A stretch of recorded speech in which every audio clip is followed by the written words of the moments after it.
Can somebody tell me how every male video game protagonist went from this? Here I was, about to execute this poor bastard like some dime store angel of death. And I realized they were correct. I wouldn't know right from wrong if one of them was helping the poor and the other was banging my sister. You coerced a man into breaking the law to serve your own purpose, and in my book, that makes you a piece of shit.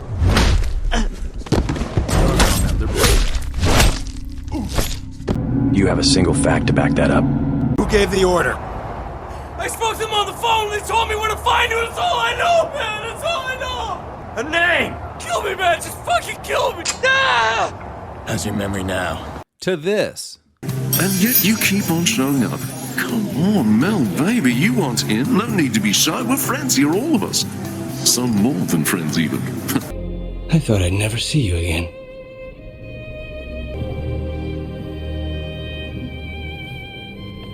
Rook, I'll be back. I promise you. Now everything will be alright. I'll bring reinforcements. Guys, why is everything so fucking gay now? Just like the Act Man and Angry Joe became pussy-ass bitches, every video game protagonist became a pussy-ass bitch. Remedy went from creating one of the most badass male protagonists of all time to essentially replacing him with an ugly girl boss in a pantsuit that is at best a 6. Based on how many men at that studio wear dresses now, I can only assume that Max Payne was merely an accident by the gay cucks at Remedy Entertainment in the first place. I mean, seriously, how did Ubisoft go from Aiden Pierce in 2014, one of the most badass characters ever, to replacing him with a bunch of Redditors and Discord mods? How did Volition go from Julius, Johnny Gat, and the Boss, some of the most badass characters of all time, to a bunch of gay millennial dialogue like this? So, is this how it's gonna be every time we have to pay rent? I thought that went great. Same plan as last time. Eli, Kev, pretend traffic laws matter and get the money home. Nina and I will split up and get the cops the runaround. Cool. Let me get the McGilligan. No! Yes, that's right. They're all standing around looking at a whiteboard that says, "What does a criminal empire need?" And under that, it says a website and a logo. Haha, so silly. Look, I'm a millennial and even I'm tired of this millennial-ass Marvel MCU humor. It's not funny anymore. And let me remind you of what an absolute Giga Chad Julius, voiced by the legendary Keith David, was. Let's get down to business.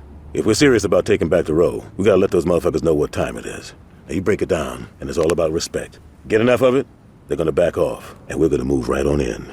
So in the Saints Row reboot, which is supposed to get back to the original feel of the game, it somehow made sense to replace Julius, the main black dude, with this gay nerd. Are you gonna help me get the waffle maker or not? As an investor, I don't like wasting money. You're wearing a fucking bow tie. Okay, I will throw in $20 for a waffle maker. Do this for me. Go ask a black dude right now if every time he's represented in a video game, he wants to be a gay nerd talking about brunch. The answer is no. Anytime a black guy gets turned into a gay nerd, you know 1000% it was written by a college-educated, white, liberal woman with purple hair. Or what about the Dragon Age games? Remember when they used to be badass?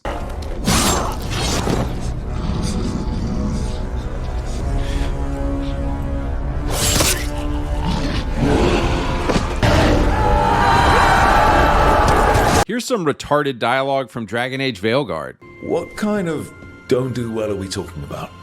Oh, you know, reality tears, wild magical energy. Also, for some reason, bees. I don't know why. So in this video, I want to ask the question, what happened to badasses in video games? To prove my point, I want to show you 3 badass protagonists from the 2010s who got cucked in the sequels. Watch Dogs 1 to Watch Dogs 2, Saints Row 1 and 2 to the awful reboot, and finally Master Chief in the Bungie games to Master Chief in Halo 4. Let's get into it. I think Watch Dogs 1 and 2 are good games to compare because 1 is still based, edgy, offensive, and doesn't care what you think about it. Why should I trust you? Because I could shoot you and take it.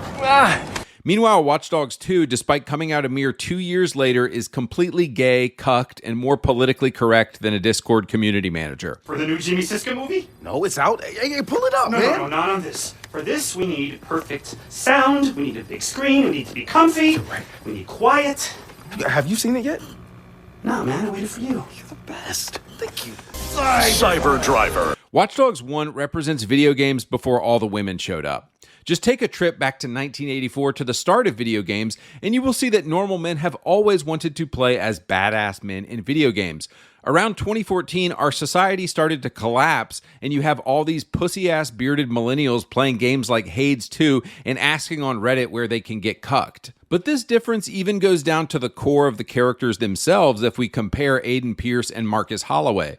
Aiden is a bit of an outcast, and he's fighting for the only family he has left. At the start of the game, he's seeking out revenge for the murder of his niece, Lena. Then we meet Nicole, Aiden's sister, and her son, Jackson. Pretty soon, the people who killed Lena kidnapped Nicole and Jackson as well. So most of Watch Dogs 1, we are motivated by Aiden's bloodthirsty desire to simply protect his family.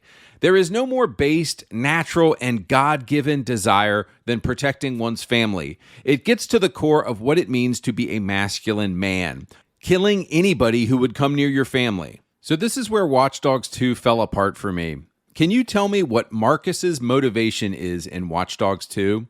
Is he fighting for his family, getting revenge? Does he have any kind of a personal stake in the story? Nope. Guys, this is not a joke. The official lore says that Marcus is just doing it for the lols. Like, guys, Marcus has the emotional depth of a shit poster on Discord. The only emotional resonance we're given as to why we would care about this character is that he's fighting systemic racism and corporate injustices. If you turned Reddit mods into characters, it would be Marcus and his friends in Watch Dogs 2. Like I said earlier, there's not a chance this was written by a black guy. 1000% Marcus was written by a white liberal woman. They don't know how to write a based black character like Julius or Lee Everett or Augustus Cole or Blade. No, they need to be sanitized and safe like this cuck in the Saints Row reboot. So I asked AI what Marcus Holloway's motivation in Watch Dogs 2 is, and the response is enough to make a liberal man change his tampon. Marcus Holloway's motivation in Watch Dogs 2 is rooted in personal injustice, distrust of corporate power, and a drive to fight systemic corruption with technology. Let me translate that for you. Marcus Holloway is fighting imaginary things that never existed and abstract causes that have no basis in reality. Basically, Marcus has mental illness, like the white woman that wrote him. Jordan Peterson explained one time that horrible people tend to focus on large-scale political ideologies rather than the things closest to them, whereas conservatives tend to care about their friends, family, and the things close to them rather than abstract political causes. A few years ago, this heat map was making its way around the internet. Towards the center of the circle are things close to your physical proximity, and the top left is things further away from your physical proximity. So conservatives tend to care about their country, their people, their family, whereas leftists care about abstract imaginary concepts like injustice, as well as things further from them like the environment and even trees, birds, and rocks. These people care about rocks more than their own family. But getting back to Watch Dogs 1, I remember at launch some people criticized this game because Aiden was too stoic and too serious and too much like Batman. But fellas, last I checked, Batman is a cool character, so I don't really see a problem. Humor can always be expressed in other characters around the badass main character. Geordie Chin was a good character and added some much-needed comic relief. Ubisoft also did this in Blacklist with Charlie Cole being a good foil and a funny guy around Sam Fisher. But when the main character is trying to be funny and every side character is trying to be funny too, it just becomes Borderlands-ass millennial slop. Another really based thing in Watch Dogs 1 is how they didn't shy away from the reality of black gangs in Chicago. There's hundreds of killings in Chicago every year, and it's mostly black men killing black men.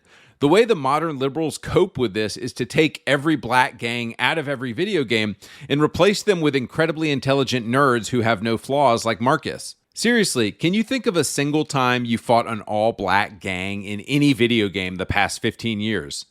No, because reality is racist, you see. I thought Ubisoft actually handled the leader of the Viceroy's Iraq really well in Watch Dogs 1. Yes, his domain is the projects, but he uses the projects as a cover for all of the hacking he's doing. It's believable because it doesn't gloss over the fact that there's tons of black gangs in Chicago, but it presupposes the possibility that there's a dude who is a hacking genius and he's just using the dilapidated projects as a cover for what he's doing. But simple-minded liberals couldn't handle this. I found an article declaring, "Watch Dogs is the most racist game I've ever played." They explain, Watch Dogs is very, very white. The cast includes Aiden Pierce, the dullest cyber terrorist known to man, his equally dull family, 2 friendly hackers, an evil gang lord, and an evil hacker, all white and obsessed with their little dramas, schemes, and power games. Do you guys remember when I said these retarded leftist game developers have a fetish for black people? This is what I'm talking about. Why is Aiden dull? Because he's white, of course. If you just gave Aiden some black skin, he'd be 10 times as interesting. Black man interesting, white man boring. Jumping back to Watch Dogs 2, the game opens with Marcus, who is black and therefore interesting, breaking into a CTOS server farm to delete his profile on their servers because they've declared him a criminal. But, I mean, he is a criminal, right? Because he's a hacker? Oh, never mind. We're clearly thinking about the plot more than the writers at Ubisoft ever did. Systemic racism, injustice. Just say societal inequities 3 times out loud and all need for logic will leave your brain. So Marcus links up with a bunch of gay wokies at their hacker den, another nerdy black guy without any flaws, a nerdy gay white guy, and of course a chick who definitely hates men. Are they doing something badass like chasing down his niece's killer? Nope, they're just trolling, just doing stuff for the lols. In mission after mission, you speak truth to power by putting pro-gay, pro-Jewish, degenerate propaganda around the city, hijacking corporate systems for the lols, stealing from people for the lols, overturning a religious cult for the lols. In possibly the most incredibly cringy mission in the game, you help out a trans politician. At the end of the day, Watch Dogs 2 feels as empty as these people's lives. They lie about their enemies and fight imaginary evil by calling their opponents fascists. Not realizing, of course, that Nazism was and always has been a leftist political philosophy. Let me give you a quick history lesson. The Nazis wanted state control of banks, state control of media, state control of education, state control of churches, and state control of industry. Now, does state control of everything sound more like Donald Trump or Bernie Sanders to you? Yeah. Liberals were and always will be the original Nazis. They want state control of everything, while conservatives have always wanted personal freedom. Anyway, enough politics. Let's move on to the Saints Row games. So the first thing I want to highlight here is just how edgy, badass, and basically not giving an F the OG Saints Row games are. Watch this. I'm the best racer that ever came out of Chinatown. How come I've never heard of you? 'Cause I got tits. Is that what you call those? Here. Bitch, you're trying my patience. Can you at least tell me where Manuel is? I changed my mind. Shoot her. I'll die before I tell you. Yep. It'll wash out. It better. Put these on. I'm yellow enough as it is, Dex. Saints Row has often been called a GTA clone, and it totally is, but I think Saints Row 2 for me personally has always been funnier than GTA 4. Nico Bellic tells a good story, but if you want something funny to play, I'm going to pick up Saints Row. Now, anybody can see these games became funnier and sillier over time, with Saints Row 4 and Gat Out of Hell in 2015 just being 100 jokes a minute. So what was interesting about the Saints Row reboot in 2022 is they were told to get back to the spirit of the franchise, which you would think meant dialing back the humor and making the tone more serious, edgy, and offensive like the original 2006 game. But the soy cuck 30-year-olds at Volition somehow interpreted this as make all of the dialogue cringy and gay. Hell, we just took on 2 crews at once and walked away just fine. I was shot. And you're getting a sticker, so quit bitching. Sergio, huh? You're familiar with Panteros? I mean, my roommate's one of them, so yeah.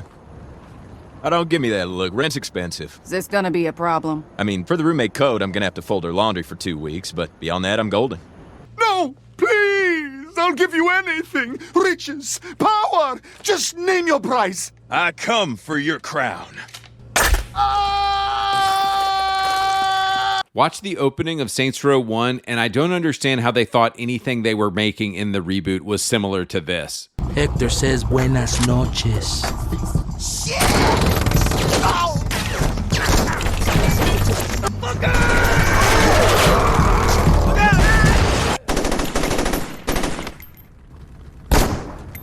Wrong time, wrong place, dog. What really pisses me off, though, is how Volition lied and tried to cover up what they were doing and then went on to blame the fans for everything that happened. In 2022, one of the developers said, "I really think that the feel of the Saints Row franchise is alive and well in this game." When we told Volition that early previews of the game look like shit, they said this: "We are not backing down on this. It's brand new. We get the knee-jerk reaction. No one has rebooted like this before. We have lots more to show." When fans said that the game looked like Fortnite now, they said, "We don't think you know what Fortnite looks like, but you do you." The Achilles heel for Volition was just an intense, aggressive hatred of not only their fans, but their history and the old games. Like, dude, why would you even take a job at Volition if you didn't like the old Saints Row games? That's their legacy. Anytime you see a bunch of women and the LGBTQ mafia being hired at a company, alarm bells should ring in your head. Whatever was good about this game is gone now, and everything will turn to shit. All right, finally, guys, I want to talk about Halo. I'm going to do a longer video on Master Chief soon, but we're going to keep it short for now. Halo Combat Evolved opens with the Pillar of Autumn being attacked by Covenant forces when they come out of slip space and randomly discover the Halo Ring Installation 04. Captain Keyes wakes up the ultimate weapon, you, aka Master Chief, from cryosleep on the Pillar of Autumn to fight the Covenant forces and tasks you with one thing: protect Cortana, the UNSC's critical military AI. So right from the beginning of Halo, you're a badass, you're a male, you're a protector, and there's nothing more badass than protecting a woman, because all women are biologically weaker than men and they need our protection. Also, you'll notice all of the Bungie games are primarily centered around military operations, because these games are badass. Bungie also skillfully uses military soldiers around Chief to emphasize how different and how powerful he is in comparison to them. After fighting aboard the Pillar of Autumn, Chief barely makes it to an escape pod with a bunch of people and tells the pilot, "Punch it." Soldiers are screaming for their life, emphasizing what a stoic badass the Chief is. The Pillar of Autumn is exploding above them as the pod enters Halo's atmosphere. One of the soldiers on the escape pod asks Chief, "Are we going to make it, sir? I don't want to die." Chief says nothing in response. Cortana, "You sure you don't want to take a seat?" Chief, "We'll be fine." Unable to slow down, the ship crash lands on Halo, killing everyone aboard except for the Master Chief. This is the perfect setup for Halo. Chief is different. He's not a human. He's way more badass than any human, and you get to play as him now. So how did Chief get cucked in Halo 4? The Bungie Halo games involved a large cast of characters: the Covenant, the Prophet, the Elites, the UNSC, the Flood, Keyes, Johnson. Halo 4's world is depressingly small. The whole game is pretty much about Master Chief being a total simp for Cortana despite her completely losing her mind. Chief isn't a badass in Halo 4. He's a simp. They also ruin all of the mystery around the Forerunners by showing you one of them, the Didact, who is obviously just the bad guy you're going to fight. In the Bungie Halo games, everything you're doing is a military operation at the command of the UNSC, and you're surrounded by soldiers and military stuff. In Halo 4, you wake up alone in an escape pod with Cortana, and you have no mission or purpose anymore. It's really stupid. Now, I will say I loved Cortana's character model in 4. She's never looked better, so that's nice. But the story lacks drama and is really uninteresting. I guess really what I'm saying is that Chief no longer had a mission or a job to do in Halo 4. In the Bungie Halo games, he was a soldier operating under the command of the UNSC. That was his purpose. Now, it was great if he falls in love with Cortana along the way, but that wasn't his purpose. What is so weird about Halo 4 is they act like the relationship between him and Cortana is the main thing, and it was never supposed to be the main thing. Just like in life, we as men are never supposed to focus exclusively on the woman that we're with. You're only going to be happy in life if you have a larger purpose than just that. In Halo 4, Chief lost this. He became a simp. And I will hate 343 Industries forever for ruining these games. And obviously there's more issues with Halo 4 than that, but this is a big narrative one that has always bothered me. Perhaps if Bungie had not hired a bunch of people who hate Halo, they would have known this. Halo 4 should have starred Chief, Cortana, and characters from the first 3 games who didn't die facing down a new threat.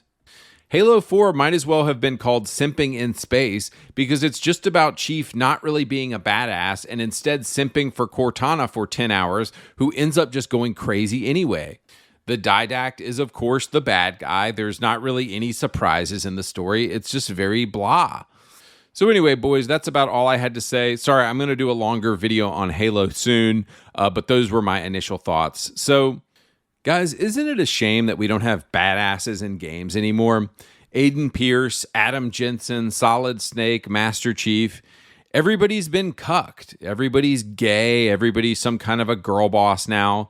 I mean, the ultimate cuckening is replacing a man with a woman, and that's pretty much every game now. Just has a lead girl boss, female protagonist, Ghost of Yotei, this absolute slop game that's coming out. So anyway, guys, I don't know. Maybe it's going to be another 10 years before any of this stuff changes, but it's pretty depressing. So, guys, also don't forget to go to andypantsgaming.net if you want to start supporting me. If you do the $10 a month option, you get access to a ton of members-only video that you can only watch on the site here. But just at minimum, if you enter your email, you can still read game reviews and stuff on the site. We've got maybe like 10 or 15 game reviews up. I've had a couple other based people start writing reviews for the site, so check those out as well. All right, guys, God bless.